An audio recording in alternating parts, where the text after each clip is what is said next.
Yo, back again. It's your man's big game. It's your boy, John O'Mano. Hey, we back with the sports talk. You know, we had a little break last week. You know what I'm saying? A lot of shit going on, but we back. Happy to hear from the people if you want to, tap in anytime through the show. But we're going to get it kicked off, and we're going to let my man let y'all know how we're going to do that. Oh, yeah. So welcome back again. Another show, another day. So let's get to it. All right. So we know it's been a lot of sports happening. So we're gonna kick off with this summer league. Man, I've been watching the summer league games. I'm a part of a few groups with the Pistons, and man, these fans are ridiculous. They really counting these summer league games as actual games, right? And this don't mean nothing to me. Nothing that happened in the summer league really mean much. It's just fun to see the young guys play. And of course, Jalen Green and Cade, they always gonna be linked for the rest of their career.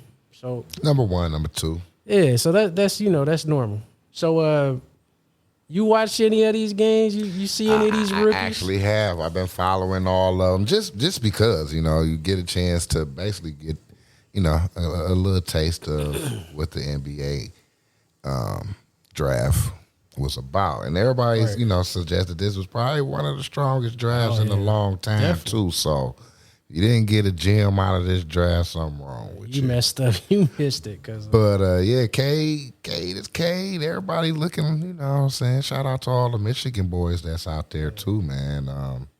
Trying to get a spot on the team. I was surprised to see how many Michigan players was out there.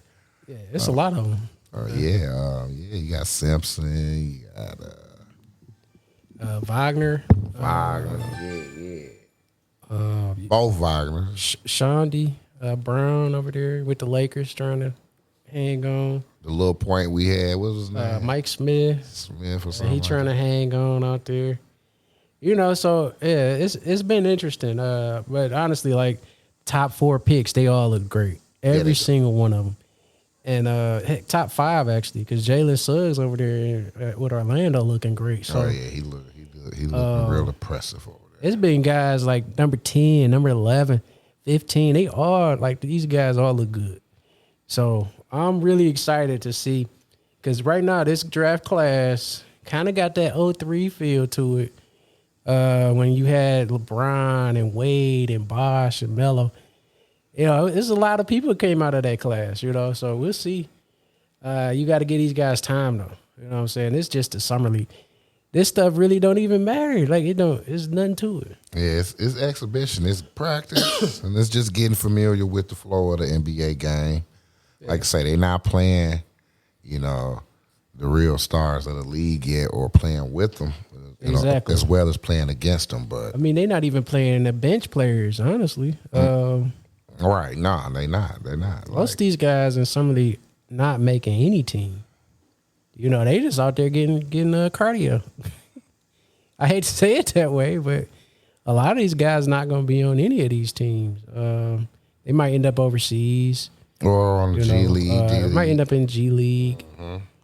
So, but it's always a good experience for them as young guys. The Lakers, they signed the young cat, Klung. He came, and they signed Shondi too. They signed him too. So so it's good when these guys get that shot and make the team, and that's what it's about. Yeah, it's not really about, like you say, it's not about the record and it's about and then injuries do happen. As you see, Green, he's sitting the rest of it out. Pulled his hamstring. A lot of them are. I think Cade might be done too. And he should be because he didn't show what everybody wants to see. Yeah, Cade looked good that last game. He hit 7 for 10 threes.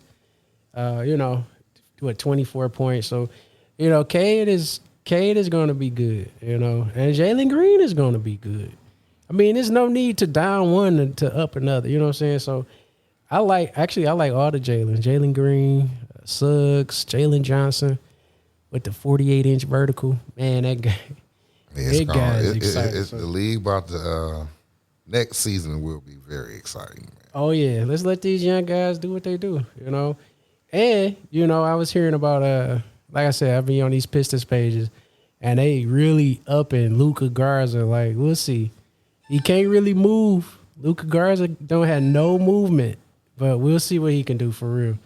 I like Big Luke. Yeah, he can shoot it. He's big enough to just stand there and grab rebounds, but we'll see. So we got to talk about this Dipset locks. I was on Dipset side. We talked about this already. And Dipset, they didn't show up.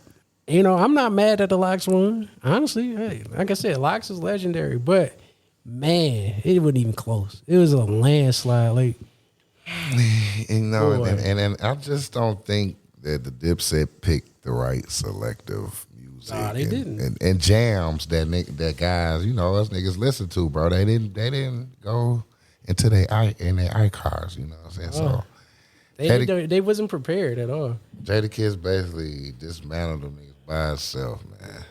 I mean, Jadakiss is one of the top rappers of all time. So, it's hard to dog the locks when you got somebody like him. You got Styles P, who's another highly underrated lyricist, and Sheik Luch. But all them guys, as a unit, are like, they're legendary. I mean, it's insane to say that they're not.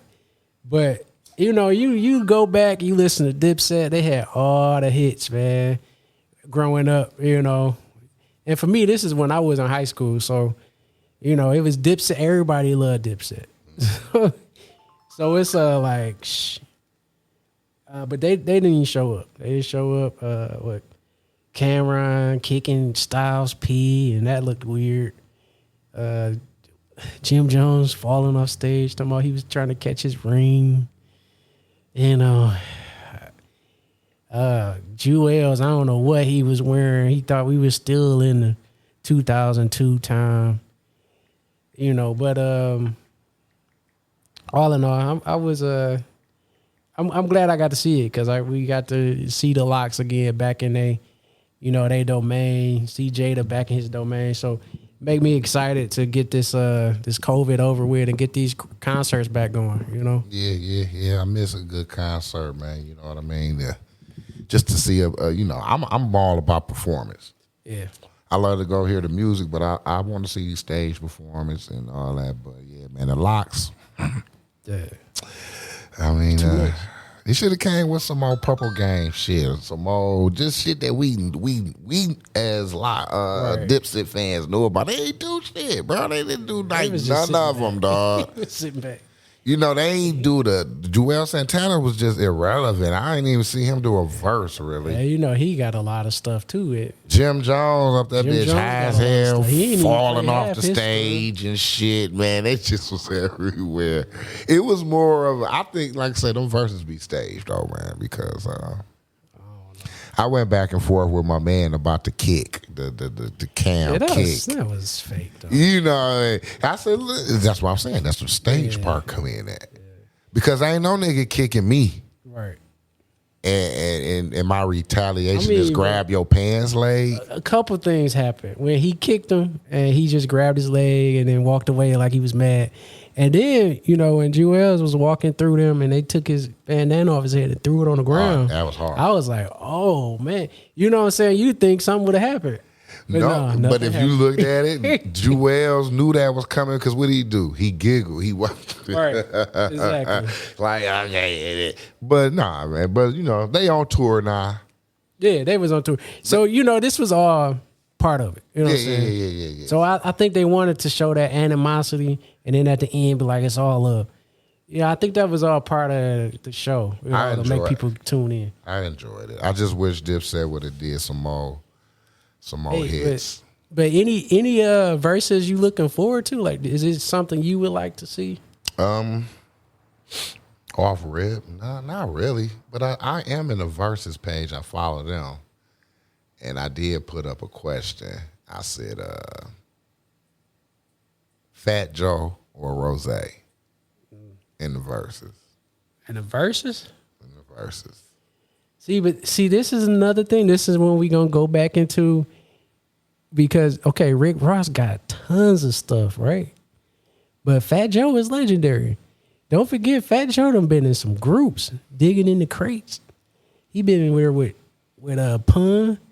You know what I'm saying?